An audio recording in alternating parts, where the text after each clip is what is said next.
அமுதென்று பேர். அந்த தமிழ் இன்ப தமிழ் எங்கள் உயிருக்கு நேர். தமிழுக்கு நிலவென்று பேர். இன்ப தமிழ் எங்கள் சமூகத்தின் விளைவுக்கு நீர். தமிழுக்கு மனம் என்று பேர். இன்ப தமிழ் எங்கள் வாழ்வுக்கு நிருமித்த ஊர். தமிழுக்கு மதுவென்று பேர். இன்ப தமிழ் எங்கள் உரிமை செம்பயிற்கு வேர். எட்டு தொகை எட்டு கிளை எம்பூருக்கு பாட்டுகளை சொட்ட சொட்ட சொல்லி நெஞ்சம் சொக்க வச்ச சோதி மொழி.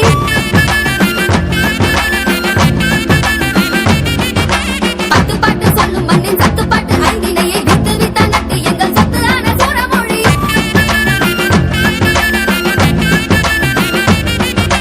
விஞ்ஞானம் சொல்லும் அந்த விஞ்ஞானம் என்னவென 90 காப்பியத்தில் காட்டிவிட்ட ஆதிமொழி. ஆரடிக்கு சொல்ல வைத்த நல்லுலகி தொல்லறத்தை ஈரடிக்கு சொல்ல வைத்து 8 வரை செல்லும் மொழி. வேந்தர் ஆண்ட மொழி முச்சங்கம் கண்ட மொழி. பாவேந்தர் வேந்தர் என பாருவென்று வாழ்ந்த மொழி. போர்பரணி பாடும் மொழி போரிலற பார்த்த மொழி. ஆர்ப்பரித்த வங்கம் தாண்டி ஆட்சி செய்த அன்பு மொழி. தமிழ் இளமைக்கு பால். இந்த தமிழ் நல்ல புகழ்மிக்க புலவர்க்கு வேர்.